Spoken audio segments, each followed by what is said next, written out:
Hi ಎಲ್ಲರಿಗೂ welcome to Flavours of Cooking. ನಾನಿಲ್ಲಿ ಇವತ್ತು ನಿಮಗೆ ತೋರಿಸ್ತಾ ರೆಸಿಪಿ ಬಂದುಬಿಟ್ಟು ಉತ್ತರ ಕರ್ನಾಟಕ ಶೈಲಿಯ ಪುಂಡಿ ಪಲ್ಯ ಮಾಡೋದು ಹೇಗೆ ಅಂತ ತೋರಿಸ್ಕೊಡ್ತಾ ಇದ್ದೀನಿ. ಬನ್ನಿ ನೋಡೋಣ ಈ ಪುಂಡಿ ಪಲ್ಯ ರೆಸಿಪಿಯನ್ನು ಹೇಗೆ ಮಾಡೋದು ಅಂತ. ಫಸ್ಟು ಇಲ್ಲಿ 2 ಕಟ್ಟು ಫ್ರೆಶ್ ಆಗಿರುವ ಪುಂಡಿ ಪಲ್ಯವನ್ನು ತೊಗೊಂಡಿದ್ದೀನಿ. ಇದಕ್ಕೆ ಗುಂಗುರ ಸೊಪ್ಪು ಅಂತಲೂ ಹೇಳ್ತಾರೆ. ನೋಡಿ, ಇವಾಗ ಈ ಗುಂಗುರ ಸೊಪ್ಪನ್ನು ಅಥವಾ ಪುಂಡಿ ಪಲ್ಯವನ್ನು ಈ ಥರ ಪುಂಡಿ ಸೊಪ್ಪು ಅಂತ ಹೇಳ್ತಾರಲ್ಲ, ಚೆನ್ನಾಗಿ ವಾಶ್ ಮಾಡಿಬಿಟ್ಟು ಇಟ್ಕೋಬೇಕು. ಇಲ್ಲಿ ಒಂದು ಬಾಣಲಿನ ತೊಗೊಂಡಿದ್ದೀನಿ. ಅದಕ್ಕೆ ಸ್ವಲ್ಪ ನೀರನ್ನು ಹಾಕ್ತಾಯಿದ್ದೀನಿ. ನೀರನ್ನು ಹಾಕಿಬಿಟ್ಟು ನಾವೇನು ವಾಶ್ ಮಾಡಿ ಇಟ್ಕೊಂಡಿದ್ವಲ್ಲ, ಆ ವಾಶ್ ಮಾಡಿರ್ತಕ್ಕಂಥ ಪುಂಡಿ ಸೊಪ್ಪನ್ನು ಹಾಕಿ ಸ್ವಲ್ಪ ನೋಡಿ ಸ್ವಲ್ಪನೇ ಹಾಕಿಬಿಟ್ಟು ಇದನ್ನು ಒಂದು 10 ನಿಮಿಷಗಳ ಕಾಲ ಚೆನ್ನಾಗಿ ಕುದಿಸ್ಕೋಬೇಕು. ಕುದಿಸೋ ರೀಸನ್ ಏನಂದರೆ, ಇದು ಸ್ವಲ್ಪ ಜಾಸ್ತಿ ಹುಳಿ ಇರೋದ್ರಿಂದ ಒಂದು ಕುದಿಯನ್ನು ಕುದಿಸ್ಬಿಟ್ಟು ಆ ನೀರನ್ನು ತೆಗೆದುಬಿಟ್ರೆ ಸ್ವಲ್ಪ ಹುಳಿ ಕಡಿಮೆ ಆಗುತ್ತೆ ಅನ್ನೋದು ಒಂದೇ ಇದು ರೀಸನ್ನು.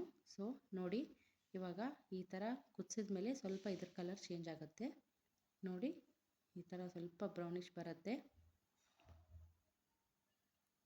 ನೋಡಿ, ಈ ಥರ ಅದು ಫುಲ್ ಕುದ್ದಿದೆ. ಒಂದು 10 ನಿಮಿಷ ಕುದಿಸಿದ್ರೆ ಸಾಕು. ನೋಡಿ, ಅಷ್ಟು ಚೆನ್ನಾಗಿ ಕುದಿದೆ, ಕಲರು ಅಷ್ಟು ಚೆನ್ನಾಗಿ ಬಂದಿದೆ. ಇವಾಗ ಇದನ್ನೇ ಒಂದು ಸ್ಟೇನರಲ್ಲಿ ಹಾಕಿ ಸಪ್ರೇಟು ತೆಗಿಬೇಕು. ಇದನ್ನು ಸೋಸ್ಕೋಬೇಕು ಅದರಲ್ಲಿಂದ. ನಾನು ಒಂದು ಪ್ಲೇಟಲ್ಲಿ ಇದನ್ನು ತೆಗಿತಾ ಇದ್ದೀನಿ. ನಿಮ್ಮ ಹತ್ರ ಸ್ಟ್ರೈನರ್ ಇದ್ದರೆ ಸ್ಟ್ರೈನರಲ್ಲಿ ಸೋಸ್ಕೋಬೋದು. ನೀರನ್ನು ತೆಗೆದುಬಿಟ್ಟು ಈ ಥರ ನೋಡಿ ಸ್ವಲ್ಪ ಈ ಥರ ಹಾಕಿ ಒಂದು ಕುಕ್ಕರ್ ತೊಗೊಂಬಿಟ್ಟು ಆ ಕುಕ್ಕರ್ಗೆ ಏನು ಕುದಿಸಿಟ್ಕೊಂಡಿರ್ತೇವಲ್ಲ ಆ ಸೊಪ್ಪನ್ನು ಹಾಕ್ತಾಯಿದ್ದೀನಿ. ಅದಕ್ಕೆ ಸ್ವಲ್ಪ ಅಕ್ಕಿನ ಹಾಕ್ತಾಯಿದ್ದೀನಿ. ಇಷ್ಟೇ, ಒಂದು ಮುಟ್ಟಿಗೆ ಆಗೋಷ್ಟು ಹಾಕ್ತಾಯಿದ್ದೀನಿ. ಸ್ವಲ್ಪ ಶೇಂಗಾ ಬೀಜವನ್ನು ಹಾಕ್ತಾಯಿದ್ದೀನಿ. ಸ್ವಲ್ಪ ಮೆಂತ್ಯ ಕಾಳನ್ನು ಹಾಕ್ತಾಯಿದ್ದೀನಿ. ಒಂದು 4 ಹಸಿಮೆಣಸಿಕಾಯನ್ನು ಹಾಕ್ತಾಯಿದ್ದೀನಿ. ಸ್ವಲ್ಪ ಬೆಲ್ಲವನ್ನು ಹಾಕ್ತಾಯಿದ್ದೀನಿ. ಇದು ಹುಳಿ ಇರೋದ್ರಿಂದ ಸ್ವಲ್ಪ ಬೆಲ್ಲ ಜಾಸ್ತಿ ಹಾಕ್ಕೋಬೇಕು. ಸ್ವಲ್ಪ ಜೀರಿಗೆನ ಹಾಕ್ತಾಯಿದ್ದೀನಿ. ಸ್ವಲ್ಪ ಅರಿಶಿನ ಪುಡಿಯನ್ನು ಹಾಕ್ತಾಯಿದ್ದೀನಿ.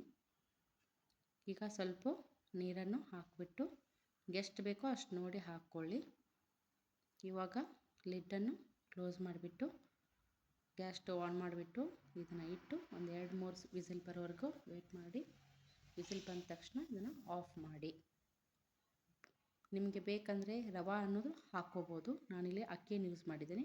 ನಿಮಗೆ ರವೆ ಬೇಕಂದರೆ ರವಾನೂ ಆ್ಯಡ್ ಮಾಡ್ಬೋದು, ಅದು ಚೆನ್ನಾಗಿ ಬರುತ್ತೆ. ಇವಾಗ ನೋಡಿ ಎಷ್ಟು ಚೆನ್ನಾಗಿ ಕುದ್ದಿದೆ. ಇದನ್ನು ಈ ಥರ ಇಂದ ಕಡಿಬೇಕು. ನೋಡಿ,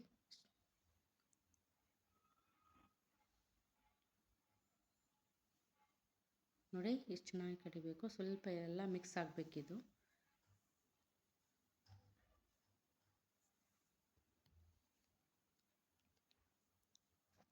ನೋಡಿ, ಈ ಥರ ಆದರೆ ಸಾಕು. ಇಷ್ಟು ಬಂದರೆ ಸಾಕು, ಈ ಹದಕ್ಕೆ ಬಂದರೆ ಸಾಕು. ನಿಮ್ಗೆ ಬೇಕಂದರೆ ಗಟ್ಟಿಯಾಗಿ ಮಾಡ್ಕೋಬೋದು. ನಾನಿಲ್ಲಿ ತೆಳು ಬೇಕಂತ ಸ್ವಲ್ಪ ತೆಳುವಾಗಿ ಮಾಡ್ಕೊಂಡಿದ್ದೀನಿ.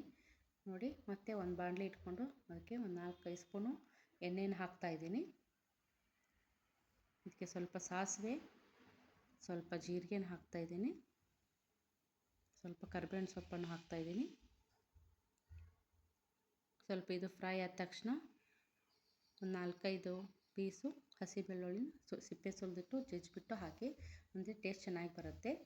ನಾನು ಹಾಗೆ ಹಾಕಿದ್ದೀನಿ.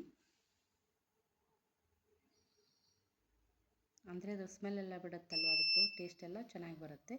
ಇವಾಗ ನೋಡಿ, ನಾವೇನು ಮಿಕ್ಸ್ ಮಾಡ್ಕೊಂಡಿದ್ದಿಲ್ಲ ಸೊಪ್ಪಿಂದು ಆ ಪೇಸ್ಟನ್ನು ಹಾಕ್ತಾಯಿದ್ದೀನಿ ಇದಕ್ಕೆ. ನೋಡಿ, ಈ ಥರ ಚೆನ್ನಾಗಿ ಕೈ ಆಡಿಸಿ ಎಲ್ಲ ಮಿಕ್ಸ್ ಆಗಬೇಕದು. ನಾವೇನು ಬೆಳ್ಳುಳ್ಳಿ ಜೀರಿಗೆ ಎಲ್ಲ ಹಾಕಿದ್ವಲ್ಲ ಅದರಲ್ಲಿ ಸ್ವಲ್ಪ ಮಿಕ್ಸ್ ಆಗಬೇಕಿದು. ನಾನು ಸ್ವಲ್ಪ ಉಪ್ಪನ್ನು ಸೇರಿಸ್ತಾ ಇದ್ದೀನಿ. ನಿಮ್ಗೆ ಎಷ್ಟು ಬೇಕೋ ಅಷ್ಟು ನೋಡಿಬಿಟ್ಟು ನಿಮ್ಮ ರುಚಿ ತಕ್ಕಷ್ಟು ಉಪ್ಪು ಸೇರಿಸ್ಕೊಳ್ಳಿ. ನಮ್ಮ ಮೇಲೆ ಇನ್ನೊಂದು ಸ್ವಲ್ಪ ಅರಿಶಿನ ಪುಡಿಯನ್ನು ಹಾಕ್ತಾಯಿದ್ದೀನಿ. ಸ್ವಲ್ಪ ಅಚ್ಚ ಖಾರದ ಪುಡಿಯನ್ನು ಹಾಕ್ತಾಯಿದ್ದೀನಿ. ನೋಡಿ, ಈ ಥರ ಎಲ್ಲ ಹಾಕಿಬಿಟ್ಟು ನೀಟಾಗಿ ಕೈ ಆಡಿಸ್ಕೋಬೇಕು. ನೋಡಿ ಈ ಥರ ಕೈ ಆಡಿಸಿದ ನಂತರ ನೋಡಿ ಇಷ್ಟು ಚೆನ್ನಾಗಿ ಬಂದಿದೆ ಟೆಕ್ಸ್ಚರು. ಇದಕ್ಕೆ ಮೇಲೆ ಸ್ವಲ್ಪ ಕೊತ್ತಂಬರಿ ಸೊಪ್ಪನ್ನು ಹಾಕಿಬಿಟ್ಟು ನೋಡಿ ಇವಾಗ ರೆಡಿಯಾಗಿದೆ. ಸೂಪರಾಗಿ ಬಂದಿದೆ ನೋಡಿ. ಈ ಥರ ಮತ್ತೆ ಒಂದು ಸಲ ಕೈ ಆಡಿಸ್ಕೊಂಬಿಡಿ ನೀಟಾಗಿ. ಕೆಳಗಡೆ ಎಲ್ಲ ಕೂತ್ಬಿಡುತ್ತೆ, ಮೇಲ್ಗಡೆ ನೀರು ಬಿಡುತ್ತೆ. ನೋಡಿ ಈ ಥರ ಚೆನ್ನಾಗಿ ಕಾಡಿಸ್ಕೋಬೇಕು. ನೋಡಿ ಎಷ್ಟು ಚೆನ್ನಾಗಿ ರೆಡಿಯಾಗಿದೆ ಪುಂಡಿ ಪಲ್ಯ. ನಮ್ಮ ಉತ್ತರ ಕರ್ನಾಟಕ ಶೈಲಿಯಲ್ಲಿ ಇದು ಫೇಮಸ್ಸು. ಸೊ ಯಾರ್ಯಾರು ಸಬ್ಸ್ಕ್ರೈಬ್ ಮಾಡಿ, ಲೈಕ್ ಮಾಡಿ, ಶೇರ್ ಮಾಡಿ, ಕಮೆಂಟ್ ಮಾಡಿ, ಫಾಲೋ ಮಾಡಿ. ಬಾಯ್ ಬಾಯ್.